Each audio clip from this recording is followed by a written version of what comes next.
Bonjour ou bonsoir, tout dépend à quelle heure vous écoutez ce podcast de l'ODJ Média. Notre chroniqueur de l'ODJ, Jamal Ajam, partage son avis et ses réflexions. Dans un article qu'il a intitulé « Emmanuel Macron découvre les vertus de l'autonomie et la préconise pour la Corse ». Alors écoutons-le dans ce podcast. L'auteur commence son article ainsi. Pour le Sahara marocain, logique et cohérence s'imposent.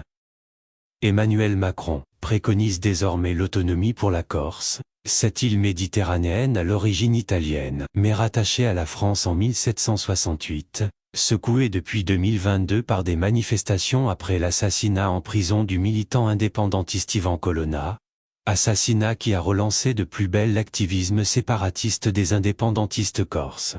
Le président français semble ainsi tomber sous le charme du régime de l'autonomie des territoires comme concept juridique légal et légitime pour contrer les velléités séparatistes et préserver l'unité et l'intégrité territoriale des États dûment constitués. Une surprise? Normalement non. Mais dans le cas de Macron, ça ne manque pas d'interpeller, lui qui n'a jamais daigné reconnaître le bien fondé salutaire de la proposition marocaine d'autonomie au Sahara et refuse d'agir en conséquence. Mais qui sait? Peut-être que c'est le signe d'une maturité politique, un peu tardive en ce qui nous concerne, mais forcément bénéfique dans l'absolu. À condition toutefois que cette nouvelle conviction, qu'on découvre au président Macron, s'érige en valeur et s'inscrive dans l'universalité. Car il n'y a pas de raison pour que ce qui serait valable pour la France ne le soit pas pour le reste du monde, là où cette nécessité s'impose, surtout lorsque l'entité séparatiste s'avère être une création de toutes pièces par un État hostile en vue d'entretenir un conflit artificiel, comme c'est le cas pour la question du Sahara marocain.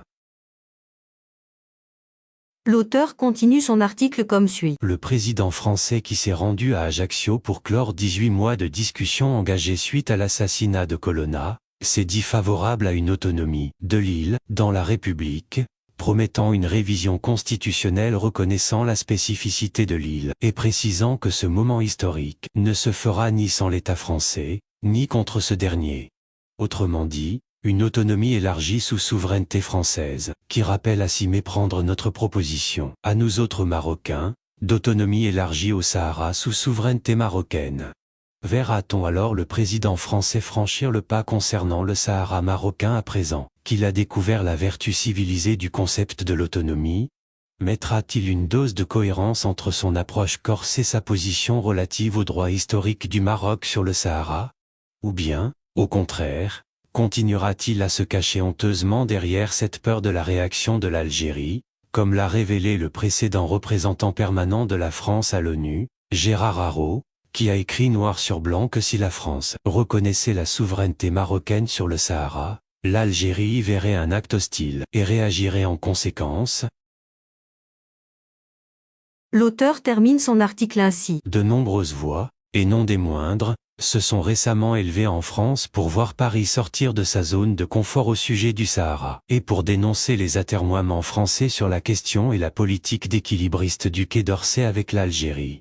Aucune réponse n'a été apportée par l'Élysée aux différents appels à la sagesse qui lui ont été adressés mais, avec l'option de l'autonomie pour la Corse retenue par président français, option qui réconforte en tout cas ses voix, les eaux stagnantes devraient normalement bouger et faire inscrire la reconnaissance de la souveraineté du Maroc sur le Sahara dans la logique des choses. À moins que M. Macron ne fasse sienne une logique que la logique ne connaîtrait pas. Rédigé par Jamal Ajam, élu par l'intelligence artificielle de l'ODJ Média. Merci d'avoir écouté ce podcast de l'ODJ Média. N'oubliez pas de télécharger notre application l'ODJ Mobile sur Play Store et de vous abonner à notre chaîne YouTube l'ODJ TV. Vous pouvez, aussi, nous suivre sur nos réseaux sociaux. Ou encore, vous inscrire sur notre newsletter quotidienne à partir du portail l'odj.ma. Alors, on se dit au prochain podcast de nos chroniqueurs de l'ODJ. Et à très bientôt, si et seulement si vous le voulez bien.